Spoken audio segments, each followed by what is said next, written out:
السلام عليكم ورحمة الله وبركاته. ازيكم حبايبنا حلوين ومتابعينا الجمال. احنا النهاردة هنعمل معانا محشي البتنجان على اصوله. محشي البتنجان بيبقى جميل جدا في الصيف، وبيبقى يعني هو الموسم بتاعه، كل الناس طبعا بتعمله. احنا النهاردة انا دينا قورته اهوت، قعدت اتسليت فيه الاول كده قورته عشان اجهزه على قد ان انا اول ما اقوم اجهز على طول. كان في طبقين في الحوض مطرح الفطار، قلنا بقى نغسلهم الاول كده وننضف الحوض عشان نعرف نشتغل صح. كده خلصنا شطبنا المواعين. انا حطيت حته دهنه اهيت.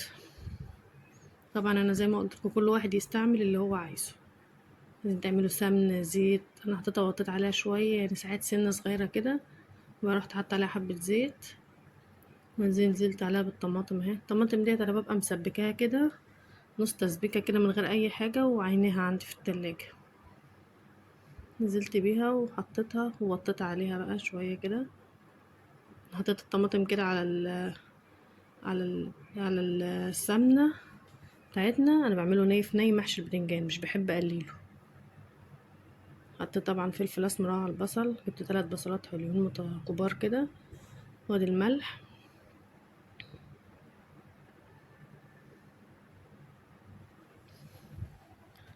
اللهم صل وسلم وبارك على سيدنا محمد وعلى اله وصحبه اجمعين. طبعا القرفه اللي انا متعوده احب احطها في الاكل بتاعي، تخلي نكهه الاكل حلو قوي. كمون.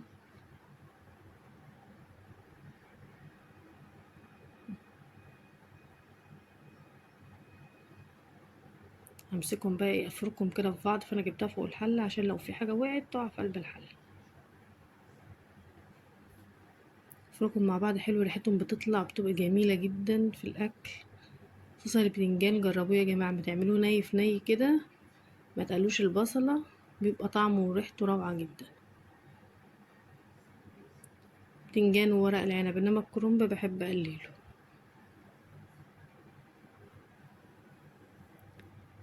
شطفت الطبق كده بسنة ماء عشان التوابل اللي فيه تنزل.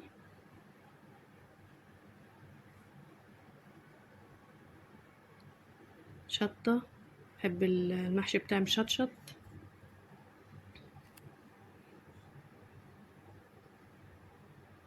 دي محسن طعام اللي هو الملح السعودي يا جماعة، بيبقى جميل طبعا في المحشي، خلي طعمه حلو اوي. هغطي عليهم بقى ووطي عليها بقى تتسبك تاني كده مع بعضها. كده جبت اهو البتنجان عشان اشطفه.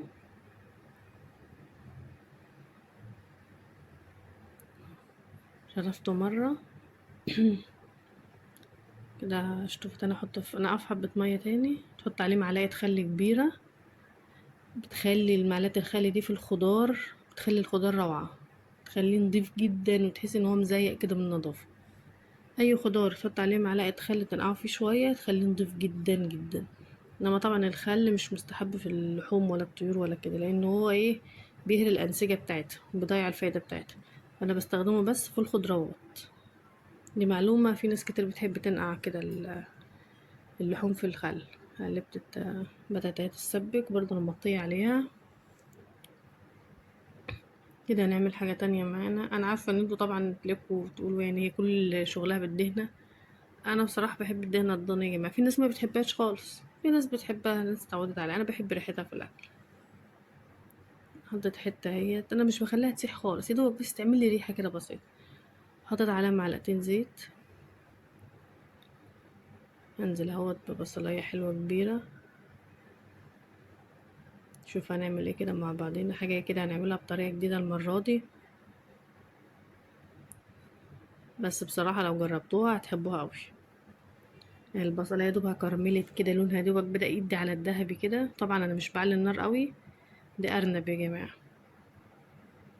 طبعا في ناس تقول لك لا الارنب بيتسلق بس، لا احنا بنسلقه ساعات وساعات نعمله بقى كده، بنعمله زي كباب الحلة كده، بيبقى روعة، طعمه جميل جدا وحلو. وبعد ما يخلص برضو بحمره عادي، وممكن لو حباني تاكليه بالتشويحة بتاعته كده بيبقى جميل. ده محسن طعامه اهوت. طبعا الارنب برضو محدش بياكله غير انا وماما. حبة الملح، الواحد بيراعي الملح يا جماعة، بيراعي فيه ان هنا مفيش شوربة، ان هنا يبقى ناشف كده، بيستوي على الناشف. حبة فلفل اسمر، انا قصدي يعني ان احنا منكترش الملح عشان الاكل بتاعنا ميبقاش حادق.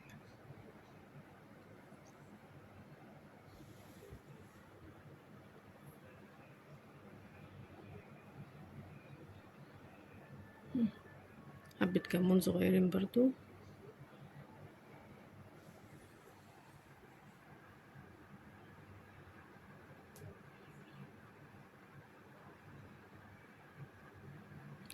حبة قرفة برضو، حوالي نص معلقة صغيرة قرفة كده.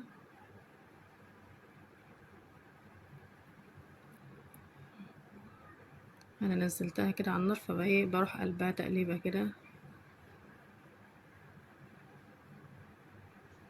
طبعا انا وانا بحط كده انا هديت النار عشان البصلة تحت ما تتحرقش.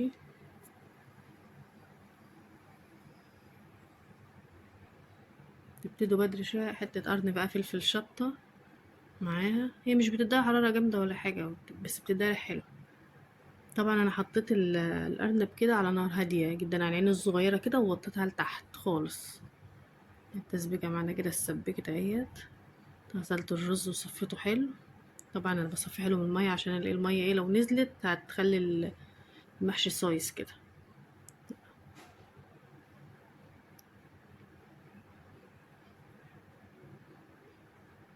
اهو ده الحبة الباقيين. طبعا الواحد يا ولاد مش بيسيب حاجة خالص عشان حرام يعني، دي نعمة ربنا وحرام ان احنا نسيبها في الحوض ولا نرميها في الزبالة. نزلت كمان بالخضرة عليها اهوت، غسلاها ومصفياها. ابتدي بقى اديها تقليبة حلوة كده مع بعض.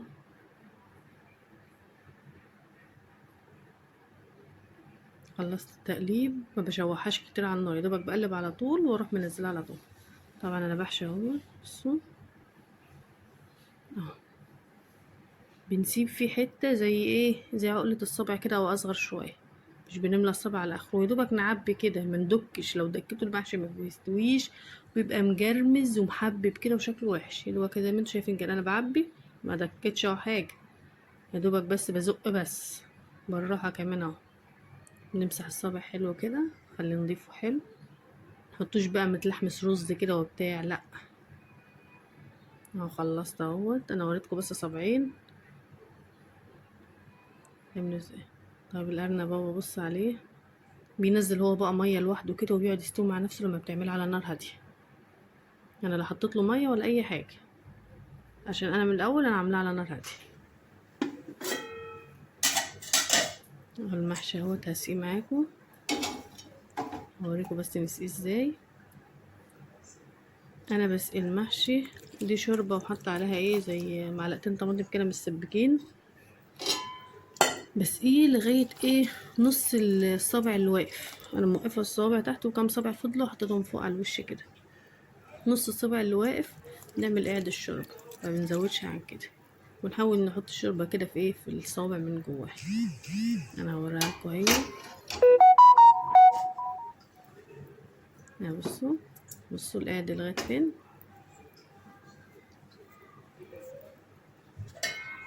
انا بقى احطه على نار متوسطه، مش اللي هي عاليه قوي، لا انا هحطه على نار متوسطه وغلي ورحت مطيه عليه.